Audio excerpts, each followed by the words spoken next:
سلام دوستان، خسته نباشید، روزتون بخیر. امروز میخوام داخل این آموزش کامل بهتون این بخشای جدید همستر رو بگم و سوالاتتون برطرف بشه. بریم سراغ آموزش.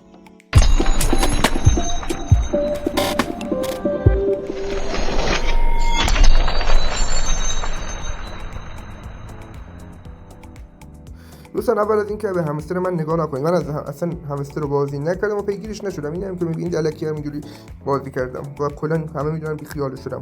حالا دوستان نحوه مثلا یه زمانی اگه همستر 20 بشه و پاداش دهیش به چه صورته؟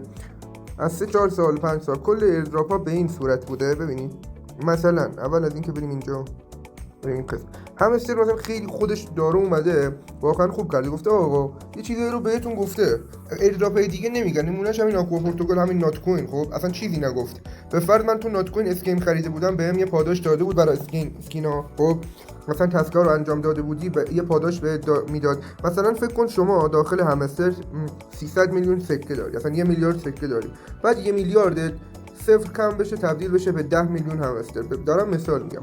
بعد از اینجا بهت مثلا 10 میلیون پاداش بهت بده، بعد بیاد چیکار کنه؟ بر اساس یه سری چیزا مثلا بیاد بگه شما کلیدای همستر رو مثلا 100 تا گرفتی، 5 میلیون بهت میدم به خاطر اون.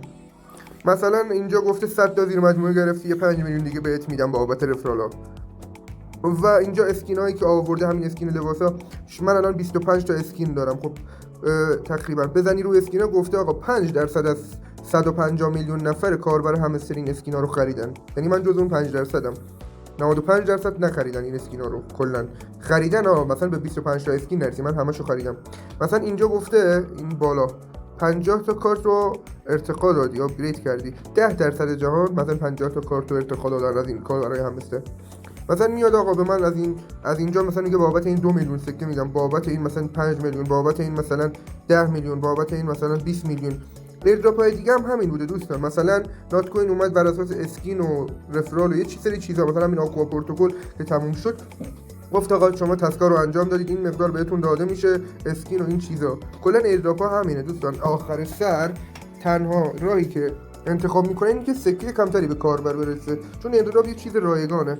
پس تا میتونی طبق اینا، حالا من ویدیو یوتیوب رو ندیدم، اینجا هست زده 0.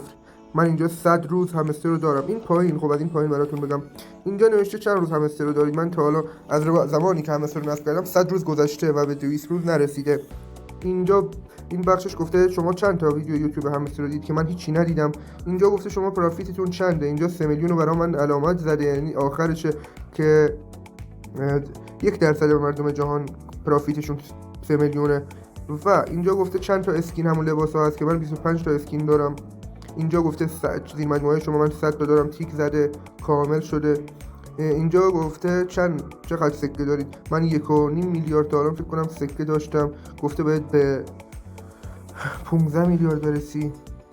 حالا من واقعا نمیدونم بر چه اساسی، فکر کنم باگ، اگر من تا الان 4-5 میلیارد خرج فقط کارتون کردم، شاید باگ باشه، حالا نمیدونم دیگه. و شاید این برای این باشه که کارت ها رو ارتقا بدی، نمیدونم. خلاصه اینجا گفته آپگرید کارت ها رو تا لول 25 ارتقا، چند تا کارت رو نگفته اجبار. ببینید گفته این دستاوردهایی که داری اینه، گفته چه کارتایی رو تا لول 25 ارتقا داری که من اصلا ندارم و 10 سال دیگه هم نمیتونیم ارتقا بدیم تا لول 25. اینجا هم گفته چند تا کارت داری که تا لول 15 ارتقا دادی. من کامل 50 تا دارم، همه کارتام. خب این دستاورد آخرم دارم. اینجا هم گفته چند تا کارت آپگرید داری. من 50 تا، هنوز به 200 تا کارت نرسیده. این دستاورداشو دوستان گفتم. مثلا آخر سر به این رفرال توجه نکنید. پیکسل ورس من دیدم کانال 50000 تا زیر مجموعه داره. خب پیکسل ورس 50000 تا زیر مجموعه داره، 50000 میگم، یارو 0 تا زیر مجموعه داره.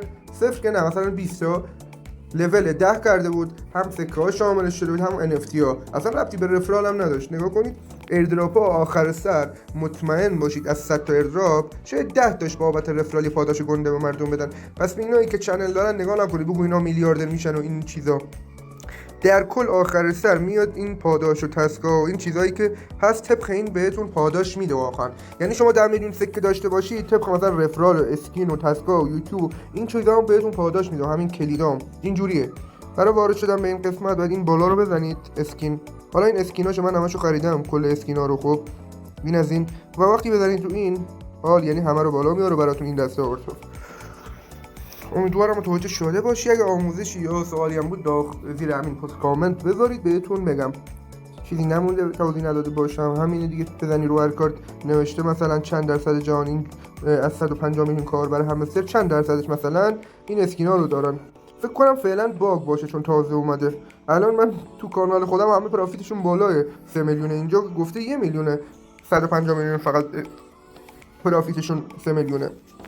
پس فکر کنم باگ باشه، ولی خب شما تا میتونید این دستاورده رو راحتاشو بگیرید.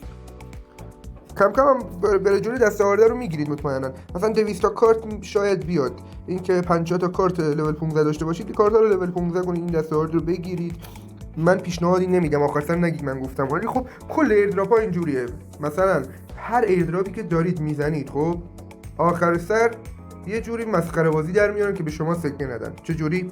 میان مثلا میگن آقا تسکا رو انجام نداده باشی، خب مطمئن باش از 100 نفر 20 نفر تسکا رو انجام ندادن، اینجا پاداش ایردراپ کم بهشون داده میشه. پس راهی رو انتخاب میکنن که پاداش کمتری بدن. تسکا رو انجام بدید، کلیدا رو بگیرید، ویدیو یوتیوب و اینایی که میاره رو بزنید. حتما این قسمت پاداش مثلا من الان چی ندیدم گفته برید این ویدیو رو ببینید، بیایم چک رو بزنیم. نه باید فکر کنم چند دقیقه بمونید. کلا تسکا رو انجام بدید.